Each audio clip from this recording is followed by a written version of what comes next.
Yes, I would like to speak. Councilman Boehm highlights rules should be uniformly applied in conducting public business from the new Officer Training League of Minnesota conference he recently attended. Since public forum comments are requested to be framed around items that fall within the authority of the City Council, tonight's allowance of Camp Ripley's presentation during council meeting is a mockery of your own rules and a vivid demonstration, once again, of a lawless council. Tonight I will share some information that Colonel St. Sauver will be sure not to share with you. Worldwide, the military is the most secretive, shielded, and privileged of polluters because the hallowed mantra, national security, trumps the public's right to know. Thus, most of the extant data on pollution from United States military-related sites is available solely because of citizen pressure on the Department of Defense, the Environmental Protection Agency, and the Congress to inventory, assess, and divulge the extent of the military's environmentally hazardous activities. Robin, can I stop you 1 minute? This has nothing to do with the City Council. We can't do nothing about Camp Ripley. Neither does Camp Ripley's presentation tonight, and let me continue. Let me continue, please. Let me continue, please. DOD maintains responsibility for thousands of sites contaminated with chlorinated solvents. Excuse me, your own rules require you to not talk when someone holds the floor, and I'm holding the floor. Thank you. Where's that? In your own rules, number 69 and 2.42. DOD maintains responsibility for thousands of sites contaminated with chlorinated solvents, heavy metals, energetics, and other hazardous chemicals. Percolate is used as an oxidizer component in solid propellants for rockets, missiles, and pyrotechnics. Migration of vapors from chlorinated solvent groundwaters, plumes into surface and subsurface structures has become a concern in recent years. And by the way, this is all from the DOD website under the Army category. Comes right from the military's own information. Environmental contamination and safety hazards associated with unexploded ordnance can result from the use of munitions. In addition, military installations are home to many threatened and endangered species, and in some cases provide their last remaining critical habitat. Munitions constituents are explosives and propellants originating from military munitions and include nitroamines such as RDX, TNT, nitroglycerin, perchlorate. These constituents can accumulate in shallow soils as a result of military activities on ranges. Munitions constituents have found their way into groundwater aquifers underlying various DOD facilities. At firing points, propellants residues are deposited by a variety of munitions, including large caliber artillery. I have an additional minute because you interrupted me. Thank you. You don't get an additional minute. Well, excuse me, you're violating your own rules. You interrupted me rudely, if I might add. I would like to continue, please. You got 15 seconds. Go. At firing points, propellants residues are deposited by a variety of munitions, including large caliber artillery mortars, shoulder-fired rockets, and small arms. Grenade ranges are among the most heavily used training areas in the military. According to Brilliant Warrior, a research paper dated August 1996 by J.W. Kelly, presented to the Air Force 2025, people are the most valuable and critical element in the armed forces. How much real value do military and congressional leaders place on our soldiers' lives? I call point of order. Mr. Quick, is it now time to discuss things that aren't on the agenda?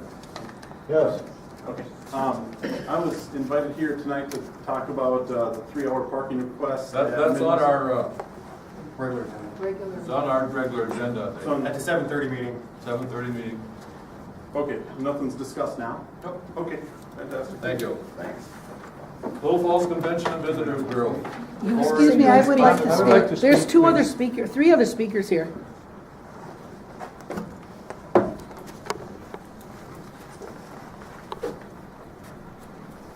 Larry Fisk, 2-3. 2597 165th Avenue, Fort Ripley, that's Ripley Township. I'm here to comment on the appearance of the Colonel tonight. I'd like to speak on the effect negatively on our community.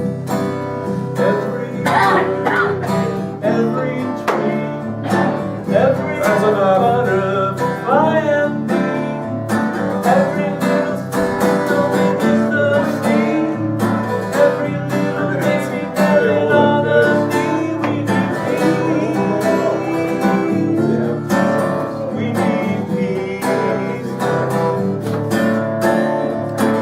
If wireless meetings going on, and please got their guns and bombs as they teach our children to kill, as they teach our people to war on the world. Our children need to learn to live, how to love and how to give, but they teach our children to kill other people's children. They teach our people to war on the world. They recruit our girls and boys, then they train them to destroy. Blood for oil and corporate greed, to make their wars one thing they need is to teach our children to kill other people's children, to teach our people to war on the world. Take a guess, make a bet, who it is they'll war on next. Syria, Yemen, or Pakistan, North Korea, Venezuela, or Iran. Helicopters and drones to fly, machines of war to fill the skies as they teach our children to kill other people's children. They teach our people to war on the world. Now every bird in every tree, every butterfly and bee, all the little fishes in the sea, every little baby dancing on a knee, every member of our human family. We need peace. We need peace. Sir, your time's up. It's not done, sir. Your time's up. Your 3 minutes are up. Anybody else want to speak? Thank you so much for listening to me.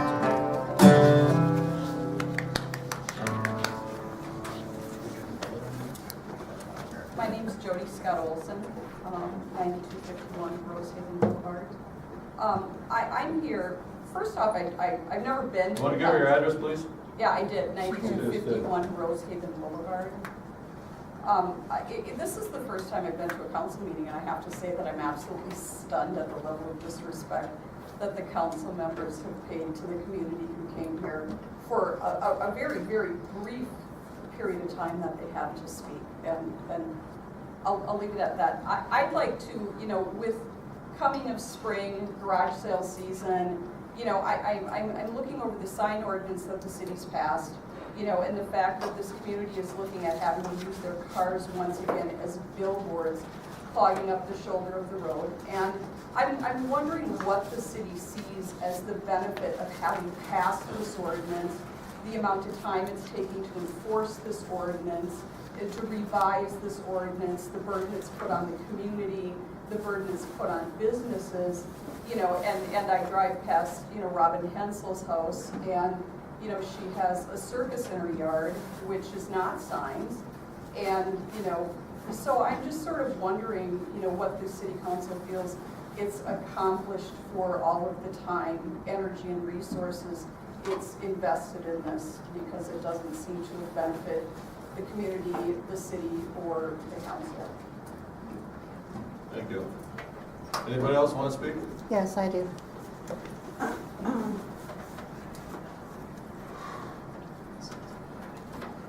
Teresa Scorsa, 414 2nd Street Northeast, Little Falls. Conversion of the war industry would create more jobs with the same amount of money that is now spent building weapons. Those jobs could be building public transit, wind turbines, solar systems, doing home weatherization, hiring teachers, repairing infrastructure, and more.